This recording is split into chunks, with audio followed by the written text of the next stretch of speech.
Dana darurat.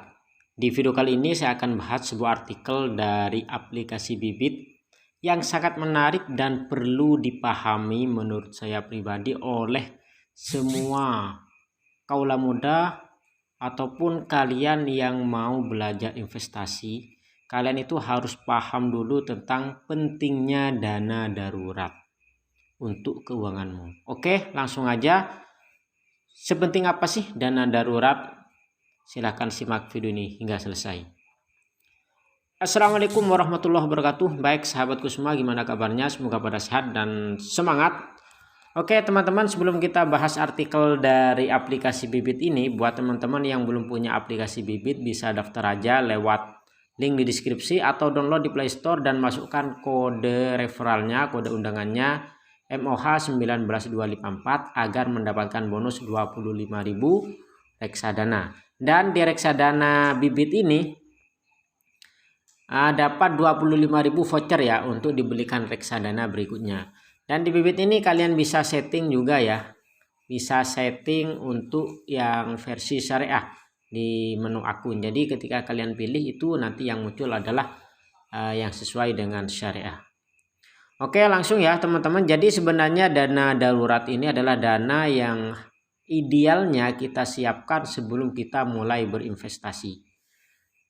Oke, kita baca dulu ya. Bibit Weekly 5 Februari di sini, pahami pentingnya dana darurat untuk keuanganmu. Bulan lalu kita udah membahas tentang tujuan keuangan. Mungkin kapan-kapan kita baca ya artikel tentang tujuan keuangan. Karena saya yakin tidak semua teman-teman suka baca, jadi saya bacakan aja dan sedikit saya ulas juga nanti di video ini sejauh yang saya pahami. Nah, sekarang di permulaan Februari 2020 ini kita akan memahami seputar dana darurat yang menjadi salah satu tujuan keuangan penting. Jadi dana darurat itu adalah salah satu tujuan keuangan yang sangat penting. Kamu mungkin sering mendengar kalau dana darurat adalah salah satu aspek utama dalam keuangan yang sehat. Jadi kalau kalian ingin memiliki keuangan yang sehat, baik itu dalam rumah tangga, dalam kehidupan sehari-hari, buat yang masih jomblo, yang masih belum ada pasangan, atau dalam keluarga, bagi mereka yang sudah mulai berkeluarga itu harus sambil memikirkan dana darurat ini. Tapi emangnya sedarurat apa sih buat punya dana darurat dan kenapa kita harus punya? Yuk langsung aja kita bahas. Apa itu dana darurat? Dana darurat adalah dana yang disimpan untuk mengantisipasi ketika keadaan darurat terjadi. Memang sih nggak ada yang mau keadaan darurat terjadi dalam hidup kita. Tapi bagaimanapun juga kita tidak pernah bisa memprediksi apa yang akan terjadi di masa depan. That's why dana darurat wajib tersedia ketika dibutuhkan. Oke. Berikutnya, kondisi darurat itu kayak gimana sih? Kondisi yang bisa dianggap darurat adalah kondisi yang bersifat mendesak, tidak terprediksi, dan juga mendadak. Contoh antara lain, handphone rusak atau hilang. Nah, kalau zaman sekarang ya, handphone rusak atau hilang itu sudah darurat. Nggak punya handphone ataupun hilang, wah itu sudah bikin pusing.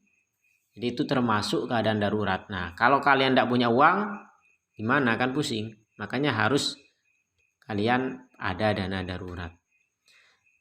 Kemudian atap rumah bocor. Nah, ini buat yang berumah tangga ya. Ketika bocor hujan itu mau nggak mau harus kita perbaiki dan itu butuh uang. Dari mana kalau kita nggak punya dana darurat? Pasti ngutang kan? Atau cari pinjaman. Oke. Nah, kalau sudah banyak utang itu sudah nggak sehat. Berikutnya ban kendaraan pribadi bocor, ban bocor. Kemudian pemutusan hubungan kerja atau PHK, tiba-tiba kalian dipecat karena ada pandemi, dipecat. Tidak kerja lagi, gak ada penghasilan. Nah itu juga kalau kalian tidak punya dana cadangan pasti puyeng. Dana darurat ya. Terus mengalami bencana alam seperti banjir atau gempa bumi. Wah ini juga. Oke, itu adalah salah contoh-contoh di antara kondisi darurat. Berikutnya, kenapa harus punya dana darurat? Ada beberapa alasan kenapa kita harus punya dana darurat. Pertama, agar kita tidak perlu utang saat situasi darurat terjadi. Itu yang pertama ya. Jadi tidak perlu hutang-hutang ketika ada kejadian yang tidak diinginkan. Contoh, ini contohnya ya. Erwin bersama keluarganya termasuk istri dan 2 anaknya ternyata kena COVID. Ada banyak biaya yang harus ditanggung, mulai dari tes PCR, satu keluarga beli vitamin, obat, oksigen, disinfektan, dan biaya lain untuk isolasi mandiri rumah. Tapi karena Erwin nggak punya dana darurat, akhirnya jadi cari pinjaman dulu, padahal Erwin masih punya cicilan mobil. Hutangnya jadi makin numpuk deh. Tuh yang pertama ya, jadi agar tidak terhutang-hutang. Berikutnya yang kedua, agar tidak perlu jual rugi investasi ketika sedang butuh dana. Nah ini yang kedua, kalian kadang terpaksa menjual barang lah. Atau kalau kalian itu investasi dulu, akhirnya barang yang tidak mau kalian jual akhirnya dijual, rugi. Karena memang pas butuh-butuhnya. Contoh misalkan kalian punya perhiasan, karena mendesak akhirnya dijual, rugi. Ini salah satu contohnya di sini ya. Misalnya nih laptop buat kerja rusak karena nggak ada dana darurat dan alokasi danamu banyak ditempatkan di instrumen investasi, akhirnya terpaksa ambil uang dari investasimu padahal kamu investasi di reksadana saham dan saat itu portofolio kamu sedang merah alias nilainya turun. Sayang banget kan kalau hasil investasimu jadi mengalami kerugian karena harus ditarik dananya. Dan ini saya pengalaman pribadi ya. Jadi saya investasi di saham syariah, pas itu saya nggak ada dana darurat dan butuh duit, akhirnya meskipun turun itu tetap dijual. Atau kalian itu suka kripto kan, nabung di kripto, ternyata kripto saat ini lagi turun-turunnya, butuh duit, meskipun turun sampai 50% terpaksa dijual, kan sayang. Makanya sebelum investasi alangkah baiknya kalau kita punya dana darurat.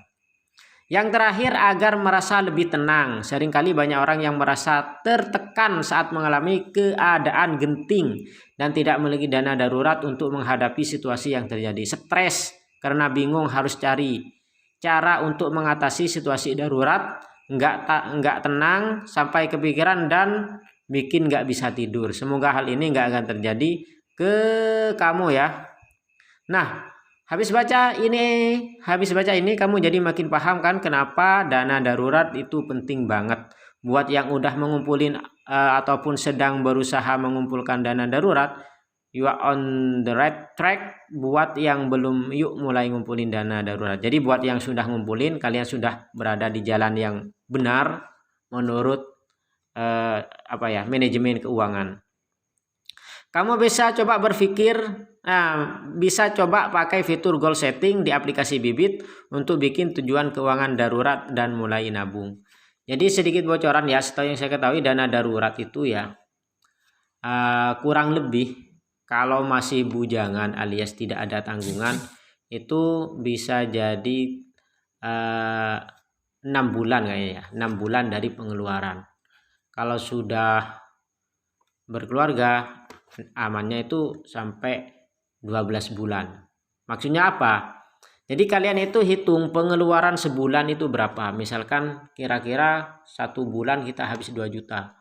Maka kalau kalian seorang bujang bisa sampai 6 bulan. Berarti punya uang 12 juta. Itu simpanan uang darurat. Sehingga kalau ada apa-apa kalian bisa ambil dari sana. Seperti itu. Kalau sudah berkeluarga itu bisa untuk cadangan 12 bulan. Jadi kalau kalian itu konsumsinya sebulan habis 2,5 juta misalkan, maka harus sekiranya punya tabungan 2.500.000 dikali 12. Sehingga kalau kalian itu kena pemutusan kerja, kalian masih ada dana cadangan, sambil cari lowongan kalian masih ada dana untuk makan sehari-hari. Jadi tidak kebingungan. Makanya mulai sekarang ditata untuk nabung buat dana cadangan. Dan mungkin nanti kita akan baca lagi ya artikel-artikel bagus dari Bibit ini, sangat membantu kita untuk mengelola keuangan ke depannya. Oke, sekian dulu. Terima kasih. Thanks for watching. Don't forget to subscribe and the last I say is wassalamualaikum warahmatullahi wabarakatuh. Salam sukses dan semangat.